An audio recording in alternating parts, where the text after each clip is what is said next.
This week on the Dropout Drop-In, we're taking you to the front row of Madison Square Garden for Gauntlet at the Garden and predicting what's next for Dimension 20 Live. Consider this your spoiler warning for the eventual special coming to Dropout TV. Enjoy this week's episode and don't forget to drop into the comments.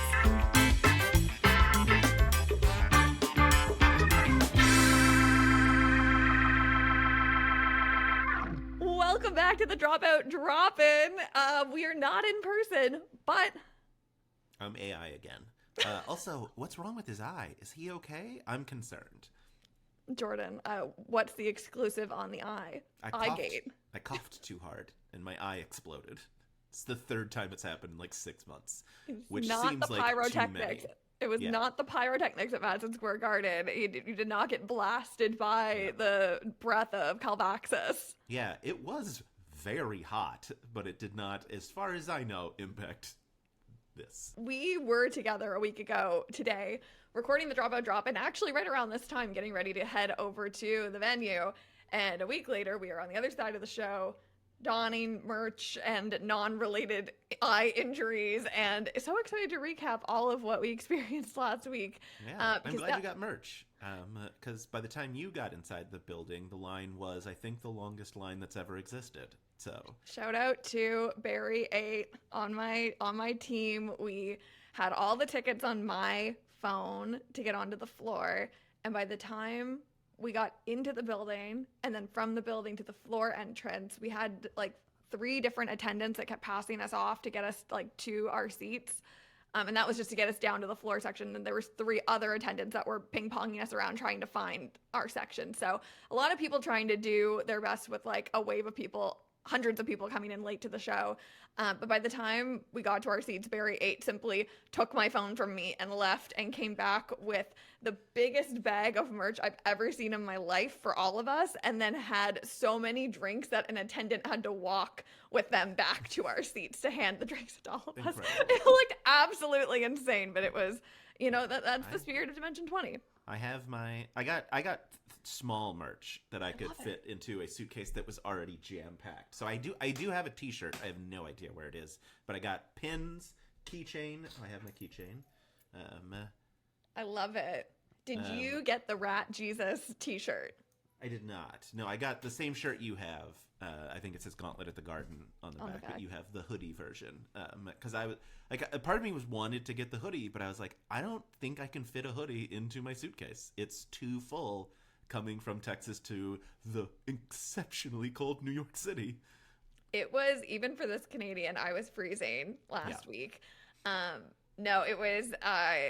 The merch situation was fun. Big love to everyone who was donning the Rat Jesus t-shirt at the airport. I've never seen TSA so confused in their life. And I was literally in like Terminal B in Newark. There were not a lot of us there, but of the people that were there, there was multiple Rat Jesus t-shirts, and it was extraordinary. Yeah. I love this community so much.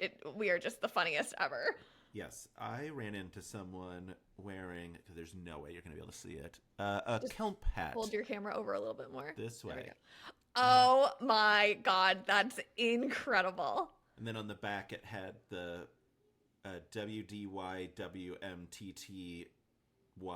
What do you want me to tell your family? Like carved, stitched on the back. And that was, we'll get into, I'm sure, but like I had a very like celebratory night of people shouting at me when they recognized me, which was incredibly delightful. And someone said to me, like, as we were walking through, and like 5 people had been like, Jordon Brown or Jordan, whatever, like, and they're like, how do you not let that get to your ego? And I was like, I don't. Anyway, then I ran into this person at the airport and I said, hey, can I take a picture of your hat to text to Abria? And they said, how do you know Abria?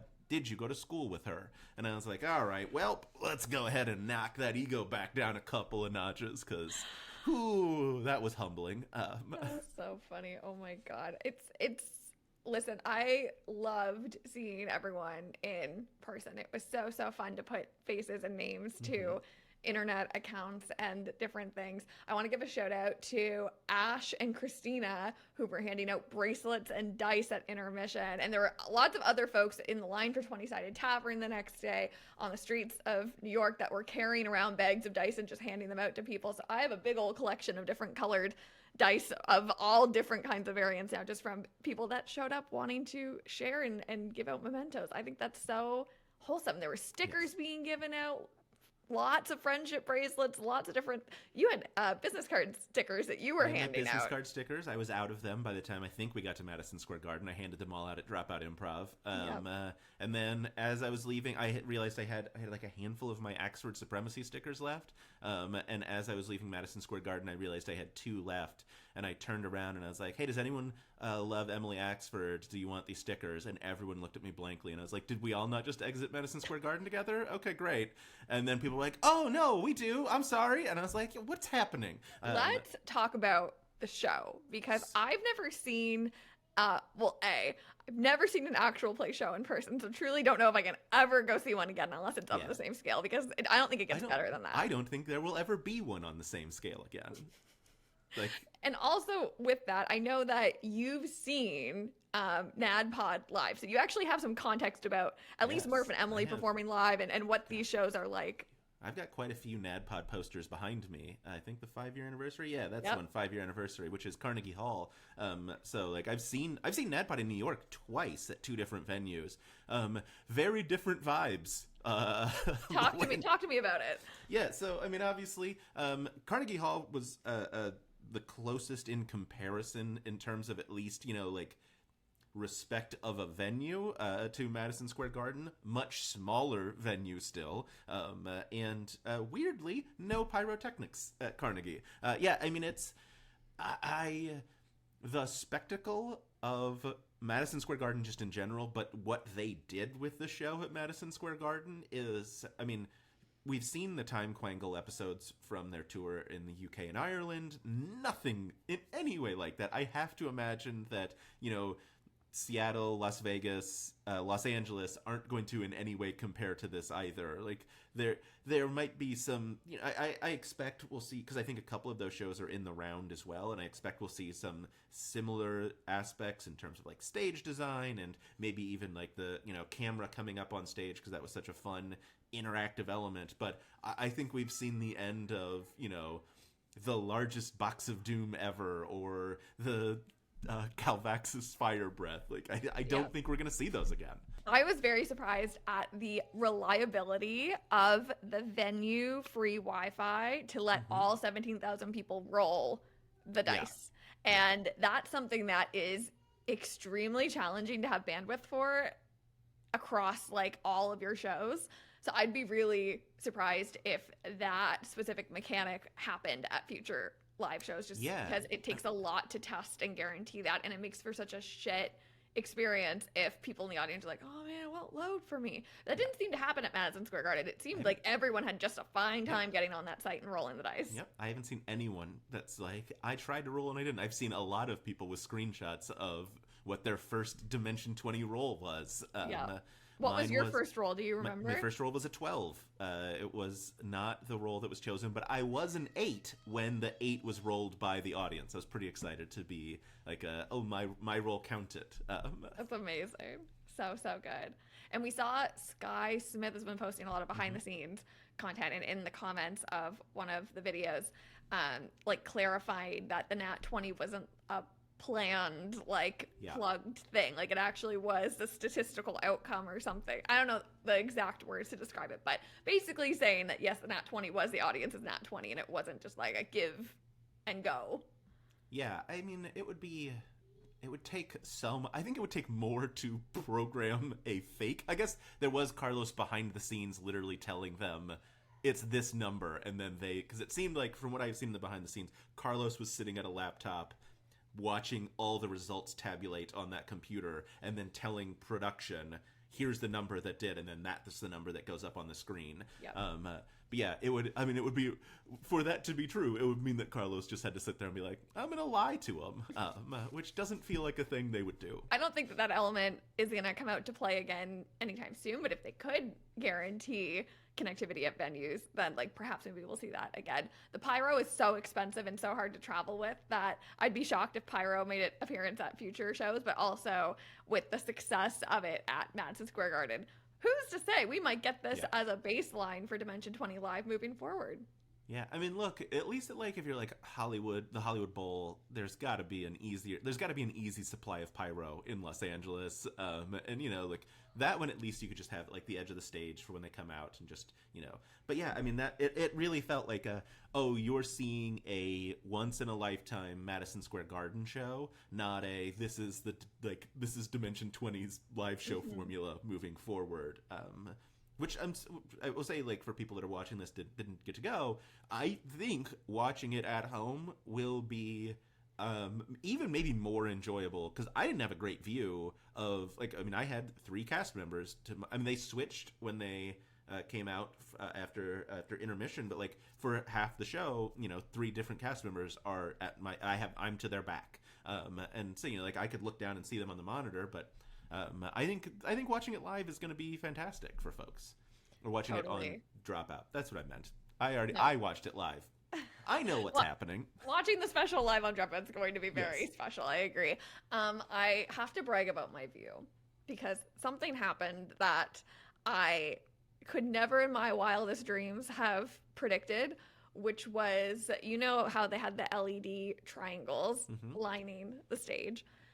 My seat was perfectly in line with the middle of one of the triangles, which meant I could see through to Allie Beardsley rolling dice onto the table. Oh, that's very fun. And that was like the wildest out of body shit, because even when you're watching Dimension 20, they're rolling behind their screens, right? So you don't always see like the roll unless it's in the box of doom. But actually being able to watch them roll dice, it, like, felt very, this is not a bit.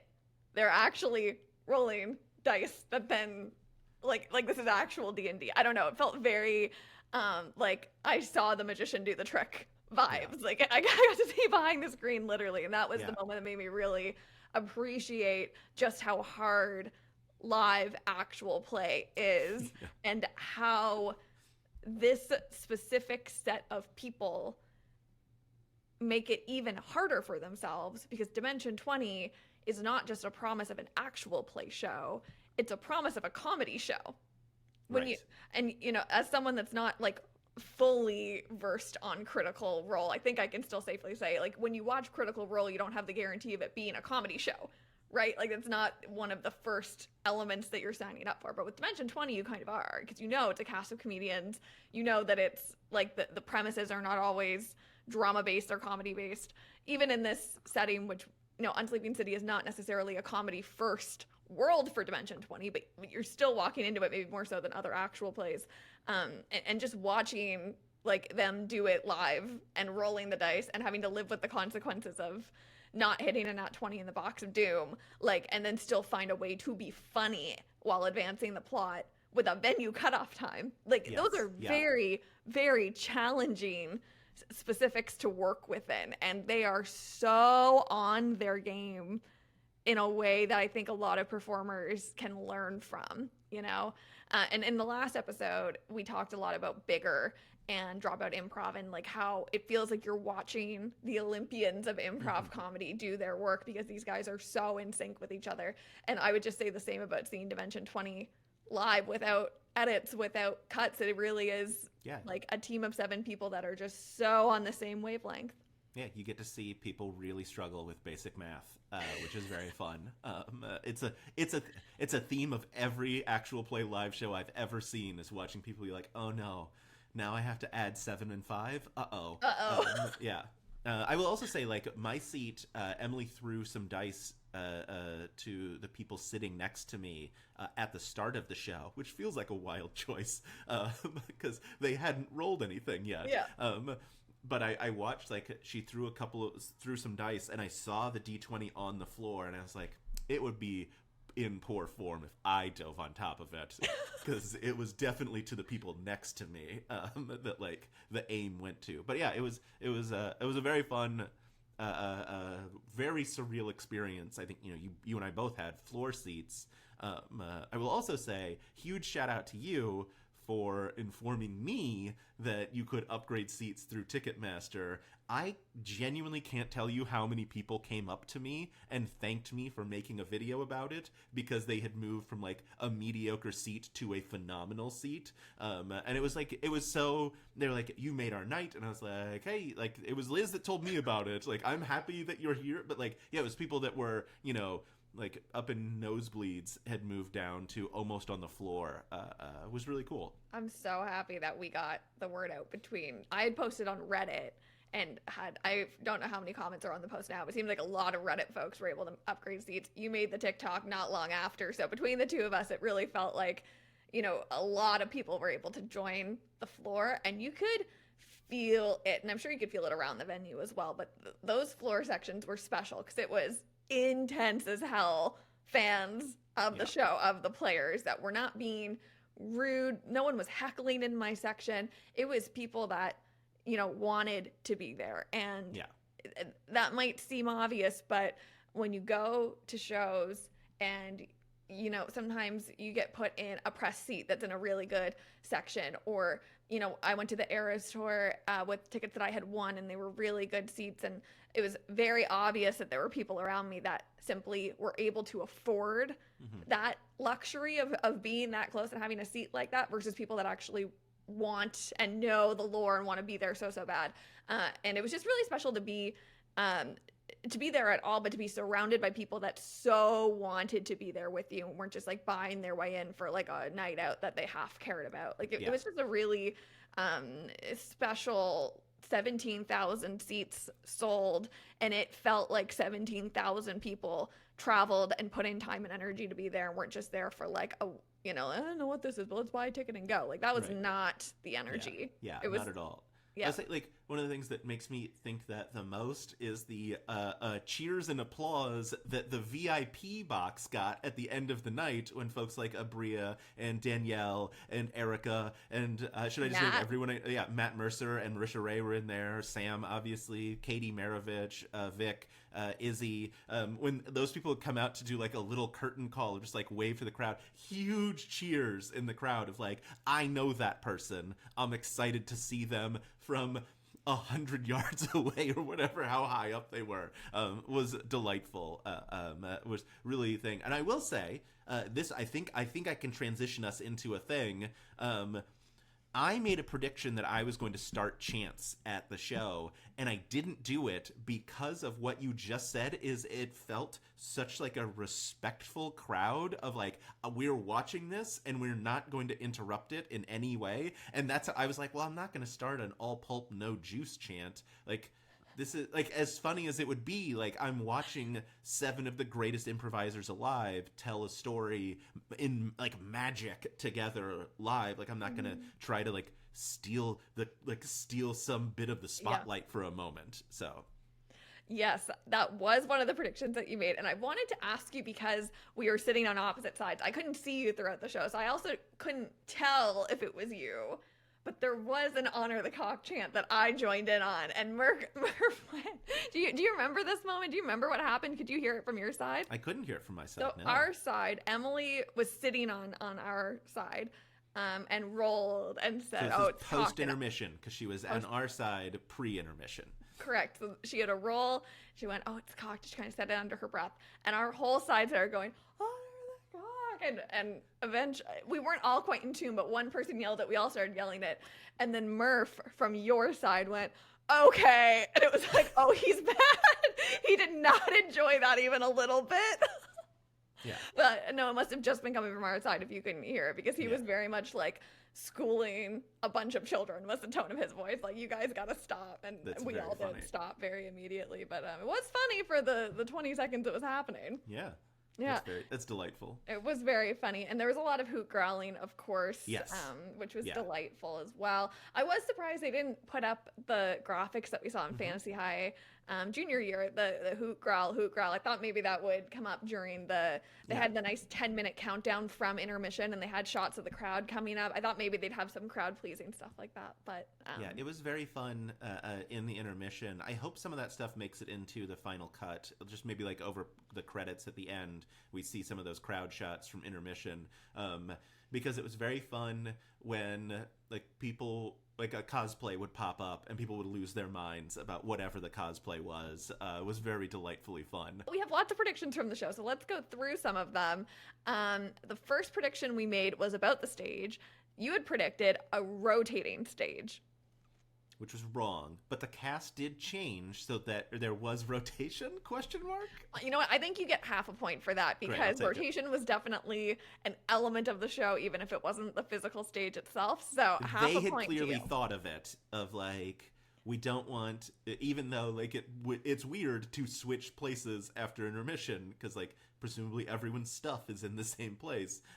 They had clearly been like, but let's make sure everyone on both sides can see like Allie Beardsley yelling at Brennan about something. Did a whole video breaking down what I thought of the production, the practical effects, so I will link it below. I have not seen anyone say anything negative about the show other than I wish I could have been in earlier because people were in line when the show started. I've seen a few comments about sound issues in the upper seats. Okay. I don't have enough experience with Madison Square Garden to say if that's a venue problem so much as what Dimension 20 designed for their sound. Sometimes it can be a mix of both. Like I know, speaking about Toronto, like a lot of our venues have a lot of issues when the dome is closed on our stadium. Those upper bowl seats, the sound can get absolutely horrendous and muffly. So I think some of that might just be venue specs versus like something that happened in the sound design for the show. But still, that's the only thing I've heard is that upper bowl seats sound was not great. Yeah. But otherwise... Yeah, I mean, like I'm thinking of like our friend Rowan wrote a really like incredibly glowing review of it, and I believe even referenced like it warmed my cynical heart or something like that. Yeah, it was it was a magical show. It was a magical show. Your next set of predictions was about the chance, so I will give you half a point for Honor the Cock because it did happen. I can confirm with my ears and no video proof that our side did do it, and it did not seem like Murph enjoyed it at all. You do not get a point for All Pulp No Juice, and I will give you a point for Hoot Growl as well because that happened multiple. Yeah, that was a given. My next prediction, I'm really upset. And I would actually like an apology about it, about Brennan not going on the high wires like Pink. I think that was a missed opportunity, seeing Brennan fling around the stadium a la acrobatics. Yeah, I mean, there was stuff that came out right before that they had said that their first thought was to have Billy Joel rappel in from the ceiling, and I was in the perfect seat for like that. Like I was perfectly underneath to like watch someone rappel in, and I was like, if someone rappels in, this is gonna be I'm gonna have amazing footage of it. But yes, there was no rappelling. Instead, it was very much full like boxers entrance, like smoke. The fog machines as they like came out to people losing their minds, high-fiving people along the way. But yes, we needed more high wires. We needed more high wires, more cowbell energy, please. They can just take that note for future live. I'm sure at the Hollywood Bowl they will be on the high wires. It sounds for sure perfect. I do want to say one of our earliest predictions that we've been talking about since the show was first announced was the influence of WWE on how they were going to produce this thing. And boy, were we spot on. Quite literally, yes. And you got the perfect footage of the SmackDown. Yeah, I've seen a lot of angles of it, and I love every single one of them. If you have footage of Lou delivering a Stone Cold Stunner to Murph, please post it and tag me in it. I can't get enough of them. But yeah, it's so good.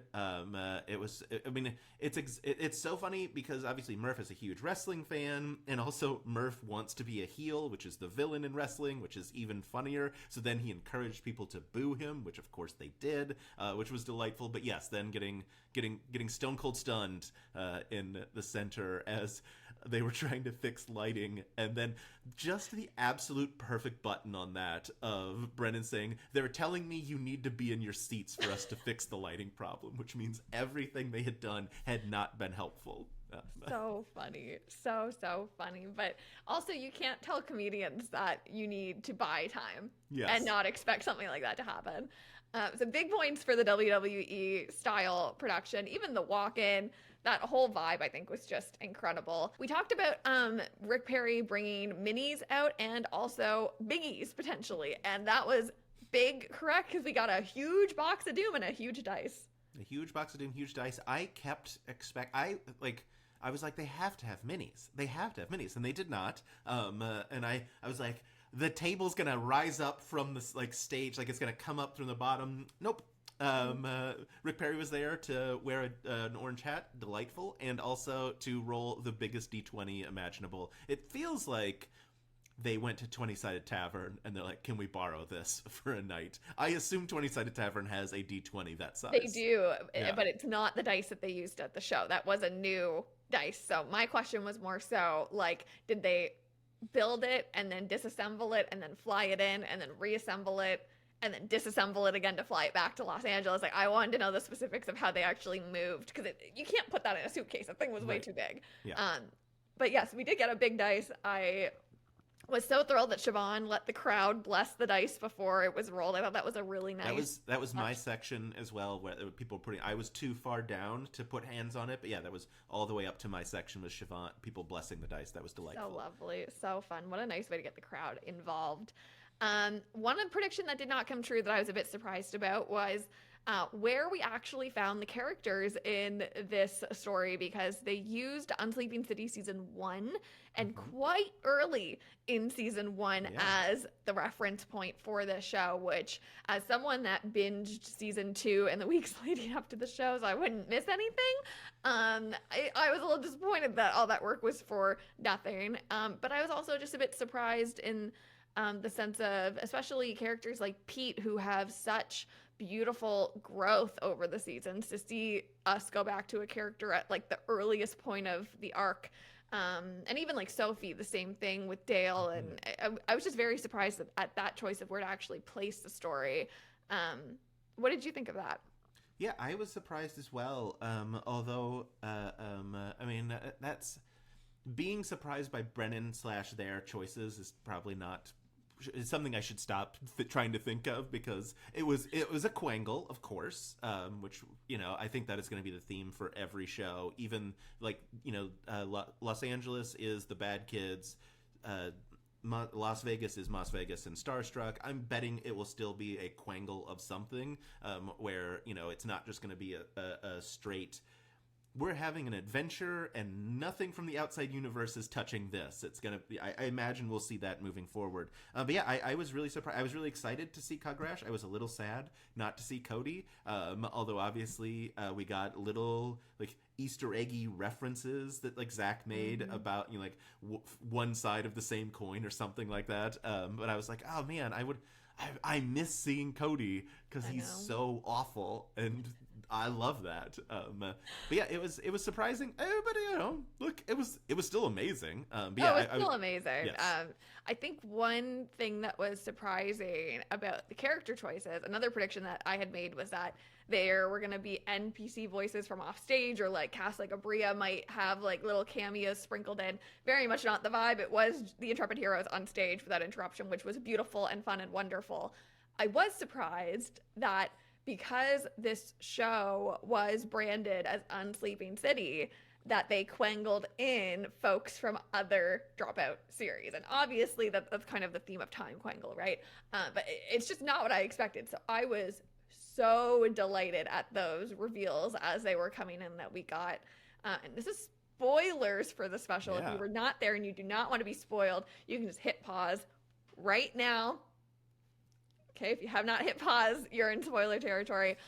You know, but seeing Ida and Gleer come in, I think, was like the ultimate crowd-pleasing choice by Brennan. I thought that was just so delightful. Because like that moment of the Nat 20 that you referenced, so that then I think it was Siobhan first was like, give us two. Allie was like, was give it us Allie?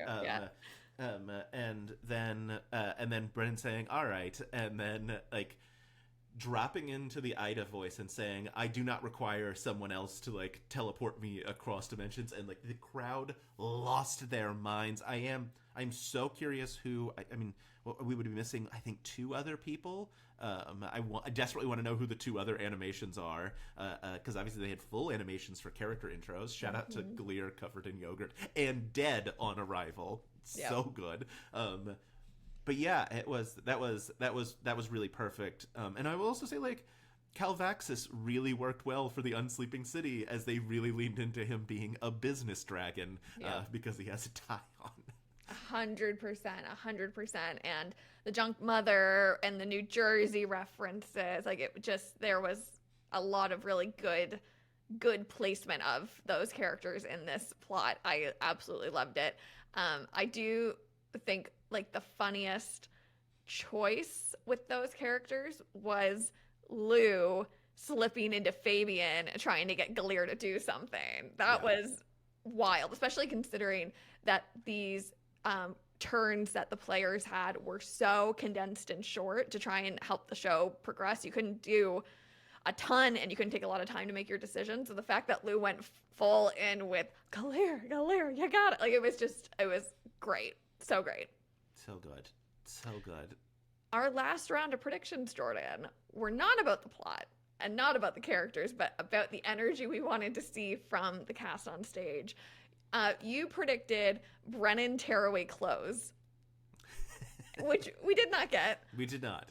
You also predicted fresh threads for everyone except for Brennan, which I will say was correct, because he was in a very recognizable outfit. He did have merch. He had that shirt on. He was wearing the Unsleeping City merch T-shirt, but yes, in like the blue, like, I think it's Snaps shirt over the top of it. But then everyone else was in like little cosplay for their characters, which was delightful. So delightful. Siobhan really slayed it, I have to say. The yellow was just so stunning on stage. We talked in the last episode about physical comedy, and Siobhan Thompson brought the physical comedy as well, I think, which is something that has to be shouted from the rooftops here. What a genius in person and playing to the Jumbotron. It was delightful. Yeah. So a bunch of moments. The one that jumps out at me is carrying the chair after Murph has been stunned. To just like, after I posted that video, several comments in my section that were like, Siobhan Thompson with a steel chair, which was delightful. One prediction you had about Siobhan that did not, well, maybe it did come true and I missed it, but Siobhan yelling, eat your dice at Brennan. Ooh, I don't think that did happen. I think it happened. But antagonizing Brennan. Yes. For sure. For sure. Yes. Yeah. I mean, as it should be. A healthy level of antagonizing happening at Madison Square Garden. My last prediction was about Murph getting in the zone and embracing Barry energy, and Murph managed a nat 20. I'll say that's getting in the zone. I think that's fair. Honestly shocking to me. Yeah. Honestly shocking to me. What should people be looking forward to from the special? I think I'm really excited to see the the dynamic capturing of it. We had you mentioned in your video there was just this giant jib camera next to you for the entire thing. I had the tracking camera that went up the stairs to follow for Box of Doom rolls. Obviously, we had the largest Box of Doom imaginable roll. I think all of that stuff I'm really excited to see, because watching the Time Quangle episodes, it was a lot of just like, we set a camera down, we shot them on stage, occasionally we cut to the audience, but like that's it, which is, I think, how most live shows are captured. And this felt like we've made a real serious production out of it. We have dropped a lot of money in this to capture a live event. Dare I say an Emmy-worthy live production? Ooh, that's interesting because, well, A, where does this fit in the Emmys? And B, like, you know, I think that the payoff of the special is going to be less around like critical reception, awards reception, and more around a bar has been placed in a way that I have not seen from this entire genre before. Like, you know, seeing Matt Mercer in the audience, and he posted as well, cheering on his friends and how delightful it was for him to be there. And I'm thinking about how much Critical Role has coming up in their live shows. If you're not aware, Critical Role just posted a big, like, 13-minute long video kind of outlining all these things they have coming up. How long is their finale going to be? We have to talk about that on a future episode. I need to sit with the fact that they're doing 8.5 hours of, technically 9.5 if you count the pre-show. Yep. We're going to talk about Critical Role another day once I have a chance to wrap my head around it. But I think in terms of this special, you know, it's kind of play ball now for everyone else in the category. And I don't want to say other competition, because clearly they're all friends and they all work together. But in terms of creating like competitive television, this is something that I think is really going to be like a mark in the timeline of things will come from this special, not just within Dropout, but within this entire genre, that will impact the way people perceive actual play, the way that people design actual play, and the way that like television responds to it. Like, I think that there's a really cool outcome of this, which is the scale of Madison Square Garden translating into something that makes people go, whoa, that's new and exciting and different. And we're also notably in an era of live recorded specials being kind of top dogs of streaming. You have the Eras Tour, you have the Renaissance Tour, you have all of these live specials that do so well on streaming because people want to relive it over and over and over, and people who are new or missed it or want to come into something can use live specials as a way in, because they're typically lower barrier to entry. You know, that's something that Dropout does particularly well in actual play with Dungeons and Drag Queens, with creating rapidly new entry points in comparison to counterparts that have very long seasons like Critical Role, that it's really hard to jump in if you don't know anything or you're late or you're new discovering it.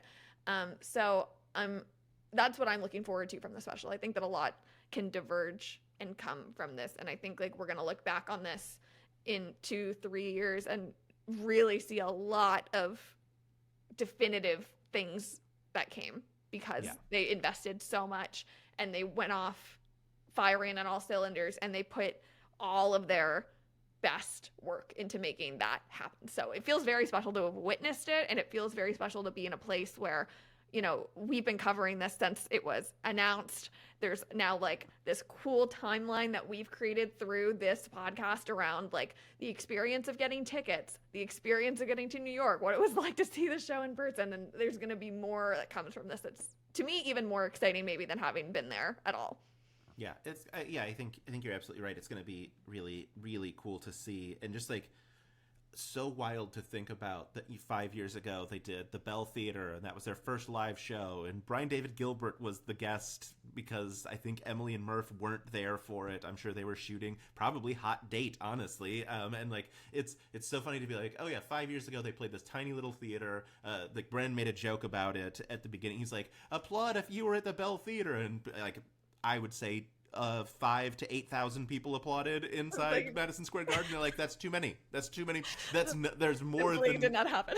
Yeah, but yeah, it's so funny to think about, like, you know, it's also to think about like I said, even like just from the UK and Ireland to this in terms of the dynamic way they're shooting this. Mm-hmm. I hope that is really the trend that we see from this, is that they start capturing these. I want to see the Steadicam up to every single Box of Doom roll from a live show from now on. Like, I know I saw some people like, it would be better if the camera was in the Box of Doom because then I could see it better. And I was like, no, film that for later. Get me that Steadicam shot up there. Like, so it will be interesting to see if they decide to take anything back into the Dome in Los Angeles. And we've heard over the crew specials of Adventuring Party, the changes that have been happening inside the Dome, and changes to lighting design and changes to cameras and different things. And we know that they film so far in advance that, you know, things that might come from this we might not even see in Dimension 20 until next year after, depending on how much is already on the way. That said, it is interesting to see like the things that they were playing with and testing and what they might respond to bring inside of the Dome, and how they decide to upgrade or edit or keep completely the same and leave those special moments to the live show experience as like a flavor you only get from those specials. And I'm really excited to see how that translates. Like even the character art being as dynamic as it was for the live show versus the character art we get in the Los Angeles series. You know, I think that there's some fun things I could see happening. Not to mention the big news that dropped yesterday, which is very much aligned to this conversation about Fantasy High becoming an animated series. Animated comic, not animated series. Comic. Yes. 61 episodes, which 61 to me episodes, is a series. Yes, but it's not. Yeah, the episodes thing is very confusing to me as well, because I don't know why you would call an issue an episode, but apparently that's what Webtoon does. But yeah, I'm very excited. It sounds like it's going to be a retelling of freshman year, which is very exciting. And of course, hopefully it does so incredibly well. We get a full animated series of Fantasy High, because obviously that's what everyone wants. Listen, I'm just going to put it out there. I need to see the Shrimp Party animated. Yeah. I need to see it. I need to see the butter shrimp jump of season 3. Man, this whole thing has made me want to rewatch junior year so badly. I'm not going to lie to you. But I do not have the time. There's too many shows to review and catch up on. I've been so deep in the Unsleeping City, I got to jump out of it. Yeah, I'm so far behind. I'm like, it looks like on Dungeons and Drag Queens, they had maybe their most dynamic and like incredible battle set yet. And I'm like 3 episodes back on it. I'm like, I have to catch up. Well, next week on the Dropout Drop-In, what a transition you've given me. We are talking Dungeons and Drag Queens and everything happening with this season ahead of the finale. Jordan, it's unbelievable what they're doing this season. And I had a chance to briefly meet Jujubee in New York. I went and saw Drag the Musical, which is phenomenal. If anyone finds themselves in New York, it is worth the visit to the show. It's so incredible. So of the times we live in, so important to support art like this. Yeah, it's just very exciting to see how dynamic these players have become, how dynamic the sets have become. We know that Dungeons and Drag Queens is a show that's really pushing Dropout forward, and I'm just so excited for you to catch up so we can talk all about it next week. I will also say, Abria did make a video, a rare, not aimed at me TikTok, where she was like, okay, this is what you can do. I want this in the dome after Madison Square Garden. So we'll see. So funny. We'll talk about it all next week. And also coming up on the Dropout Drop-In, we've been teasing this forever, but we have it in the calendar. Finally, 2 weeks from now, we're going to break down very important people and everything happening this season. Last night with Dako Yama's episode dropped. Oh, Phoenix. Oh, Phoenix. Lots to chat about coming up. But it was so fun to recap Gauntlet in the Garden. If you were at the show, let us know what you thought in the comments. If you weren't at the show, let us know what questions you might have going into the special, and we will do our best to answer. And we will see you next week on the Dropout Drop-In. Bye. Bye.